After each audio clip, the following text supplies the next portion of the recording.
नमस्कार मित्रों।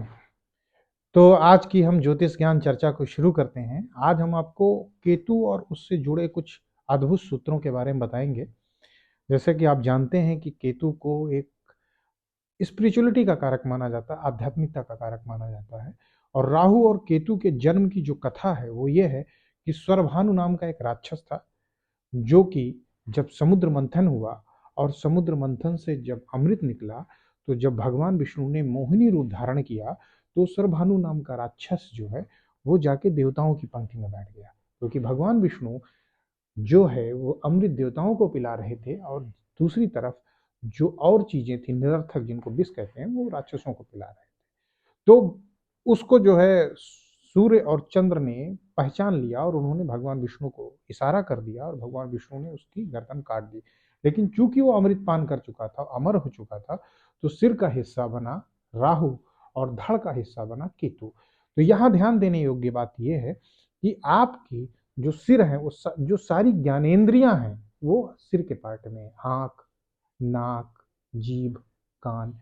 धड़ के पास सिर्फ और सिर्फ स्पर्श करने की शक्ति है, आवेश करने की शक्ति है। इसीलिए केतु प्रभावित जातक इंट्रोवर्ट होते हैं, वो अंदर की यात्रा करते हैं, मतलब वो अंदर से बेहतर कनेक्ट होते हैं और बाहरी दुनिया से वो कम कनेक्ट होते हैं। तो अगर केतु प्रभावित जातक आप हैं, तो आप अगर अपने मन की बात सुनते हैं, दिल की बात सुनते हैं, तो आपको ज़्यादा प्रभावित हो, ज़्यादा फायदा होगा। अब केतु का क्या है कि केतु जो है आध्यात्मिकता का जो है कारक माना जाता है। इसका मतलब आप स्पिरिचुअल होंगे। साथ ही साथ केतु ट्रेवलिंग का भी कारक माना जाता है। अब यहाँ ध्यान दीजिए, ये सूत्र कैसे फलित है। आप गौतम बुद्ध के जीवन को ले लीजिए। गौतम बुद्ध जब से ज्ञान प्राप्त हुआ उनको, वो पूरे जीवन ट्रेवल करके उपदेश देते रहे। यात्रा, आध्यात्मिकता प्लस यात्रा। गुरु नानक ने 4 कॉन्टिनेंट की यात्रा की, तिब्बत गए, अरब गए, कहाँ कहाँ नहीं गए। आध्यात्मिकता प्लस यात्रा। महावीर स्वामी, आध्यात्मिकता प्लस यात्रा। आज के डेट में साधु संतों को देख लीजिए, आध्यात्मिकता प्लस तीर्थ यात्रा। ऐसे ही जब आप गुरुकुल में जाते थे और गुरुकुल में अगर आप बैठते थे और गुरुकुल में जो पहली शिक्षा शुरू होती थी, वो पहली शिक्षा यही शुरू होती थी कि उनके जगह जगह मठ बने होते थे पूरे भारत में। तो उनको वो यात्रा करने को कहते थे। वो यात्रा स्वाभाविकता पैदल ही होती थी। तो वहां भी आध्यात्मिकता प्लस यात्रा।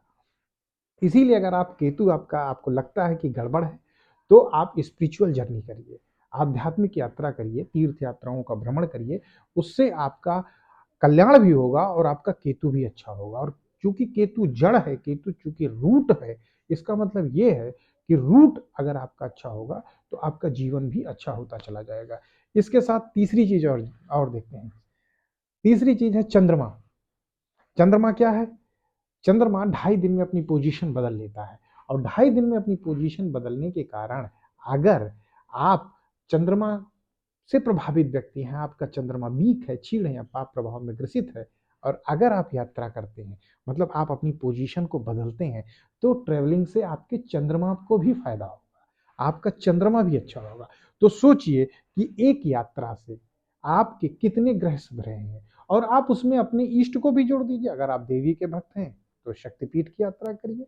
अगर आप भगवान भोलेनाथ के भक्त हैं तो जो है ज्योतिर्लिंग की यात्रा करिए। अगर आप भगवान विष्णु के भक्त हैं तो भगवान विष्णु के तीर्थों की यात्रा करिए। आपको ओवरऑल तीर्थ यात्रा से कल्याण मिलेगा। और आपका ये दोनों ही बात जो है, केतु प्लस चंद्रमा और प्लस चूंकि केतु जड़ है, आपको अपने जड़ों से कनेक्ट करता है, तो आपका पूरा ओवरऑल जनरेशन और परिवार फ्लोरिश करेगा। जय श्री राम।